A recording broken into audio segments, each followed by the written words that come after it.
how do you explain when things don't go as we assume? Or better, how do you explain when others are able to achieve things that seem to defy all of the assumptions?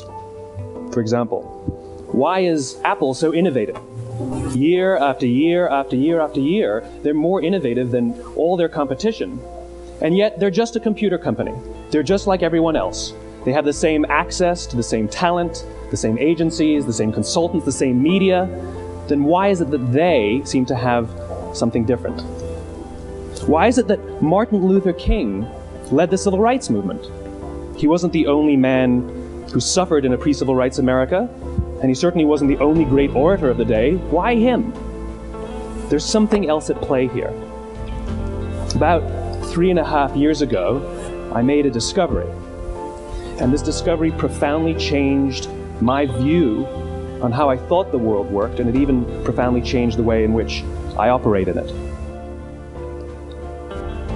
As it turns out, there's a pattern. As it turns out, all the great and inspiring leaders and organizations in the world, whether it's Apple or Martin Luther King or the Wright brothers, they all think, act, and communicate the exact same way, and it's the complete opposite to everyone else. All I did was codify it. And it's probably the world's simplest idea. I call it the golden circle. Why, how, what? This little idea explains why some organizations and some leaders are able to inspire where others aren't. Let me define the terms really quickly. Every single person, every single organization on the planet knows what they do 100%. Some know how they do it, whether you call it your differentiating value proposition or your proprietary process or your USP. But very, very few people or organizations know why they do what they do. And by why, I don't mean to make a profit. That's a result. It's always a result. By why, I mean what's your purpose? What's your cause? What's your belief? Why does your organization exist? Why do you get out of bed in the morning? And why should anyone care? Well, as a result, the way we think, the way we act, the way we communicate is from the outside in. It's obvious. We go from the clearest thing to the fuzziest thing. But the inspired leaders and the inspired organizations, regardless of their size, regardless of their industry, all think, act, and communicate from the inside out. Let me give you an example. I use Apple because they're easy to understand and everybody gets it. If Apple were like everyone else, a marketing message from them might sound like this. We make great computers. They're beautifully designed, simple to use, and user-friendly. Want to buy one? Meh. And that's how most of us communicate. That's how most marketing is done, that's how most sales is done, and that's how most of us communicate interpersonally. We say what we do, we say how we're different or how we're better, and we expect some sort of behavior, a purchase, a vote, something like that. Here's our new law firm. We have the best lawyers with the biggest clients. We have, we always perform for our clients, do business with us. Here's our new car. It gets great gas mileage. It has, leather seats. Buy our car.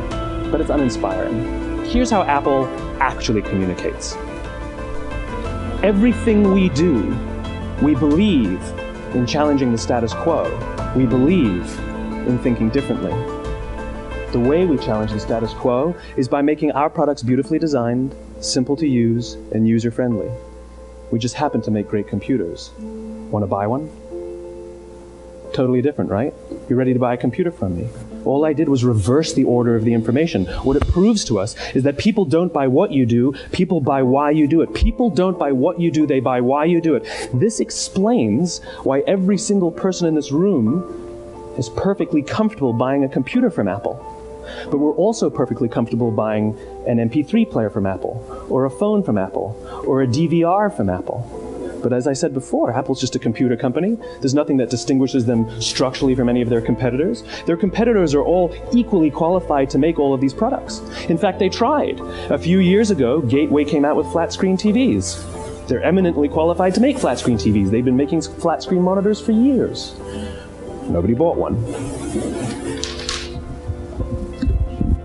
And Dell came out with MP3 players and PDAs. And they make great quality products, and they can make perfectly well-designed products, and nobody bought one. In fact, talking about it now, we can't even imagine buying an MP3 player from Dell. Why would you buy an MP3 player from a computer company? But we do it every day. People don't buy what you do, they buy why you do it. The goal is not to do business with everybody who needs what you have. The goal is to do business with people who believe what you believe. When we communicate from the outside in, yes, people can understand vast amounts of complicated information like features and benefits and facts and figures. It just doesn't drive behavior. When we communicate from the inside out, we're talking directly to the part of the brain that controls behavior, and then we allow people to rationalize it with the tangible things we say and do. This is where gut decisions come from. You know, sometimes you can give somebody all the facts and your figures and they say, I know what all the facts and details say, but it just doesn't feel right. Why would we use that verb? It doesn't feel right. Because the part of the brain that controls decision-making doesn't control language. And the best we can muster up is, I don't know, it just doesn't feel right. Or sometimes you say you're leading with your heart, or you're leading with your soul. Well, I hate to break it to you, those aren't the other body parts controlling your behavior. It's all happening here in your limbic brain, the part of the brain that controls decision-making and not language. But if you don't know why you do what you do, and people respond to why you do what you do, then how will you ever get people to vote for you or buy something from you, or more importantly, be loyal and want to be a part of what it is that you do? Again, the goal is not just to sell people who need what you have. The goal is to sell to people who believe what you believe. The goal is not just to hire people who need a job. It's to hire people who believe what you believe. I always say that, you know, if you hire people just because they can do a job, they'll work for your money. But if you hire people who believe what you believe, they work for you with blood and sweat and tears. People don't buy what you do, they buy why you do it. And if you talk about what you believe, you will attract those who believe what you believe. Well, why is it important to attract those who believe what you believe? Something called the law of diffusion of innovation. So let me give you a famous example, a famous failure and a famous success of the law of diffusion of innovation. First, the famous failure. It's a commercial example. As we said before a second ago, the recipe for success is money and the right people and the right marketing conditions, right? You should have success then. Look at TiVo. From the time TiVo came out about 8 or 9 years ago to this current day, they are the single highest quality product on the market. Hands down, there is no dispute. They were extremely well funded. Market conditions were fantastic. I mean, we use TiVo as a verb. I TiVo stuff on my piece of junk Time Warner DVR all the time. But TiVo is a commercial failure. They've never made money. And when they went IPO, their stock was at about $30 or $40 and then plummeted, and it's never traded above 10. In fact, I don't think it's even traded above 6, except for a couple of little spikes. Because you see, when TiVo launched their product, they told us all what they had. They said, we have a product that pauses live TV, skips commercials, rewinds live TV, and memorizes your viewing habits without you even asking. And the cynical majority said, we don't believe you, we don't need it, we don't like it, you're scaring us. What if they had said, if you're the kind of person who likes to have total control over every aspect of your life, boy, do we have a product for you. It pauses live TV, skips commercials, memorizes your viewing habits, etc., etc. People don't buy what you do, they buy why you do it, and what you do simply serves as the proof of what you believe. Now let me give you a successful example of the law of diffusion of innovation.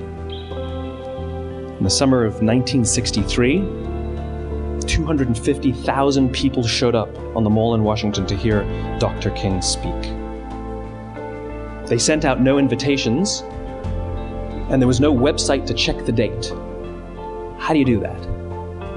Well, Dr. King wasn't the only man in America who was a great orator. He wasn't the only man in America who suffered in a pre-civil rights America. In fact, some of his ideas were bad, but he had a gift. He didn't go around telling people what needed to change in America. He went around and told people what he believed. I believe, I believe, I believe, he told people. And people who believed what he believed took his cause and they made it their own, and they told people. And some of those people created structures to get the word out to even more people. And lo and behold, 250,000 people showed up on the right day, on the right time to hear him speak. How many of them showed up for him? 0. They showed up for themselves.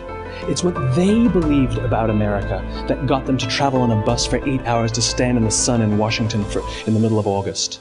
It's what they believed, and it wasn't about black versus white. 25% of the audience was white.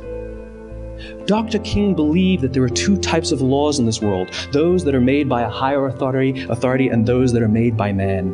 And not until all the laws that are made by man are consistent with the laws that are made by the higher authority will we live in a just world.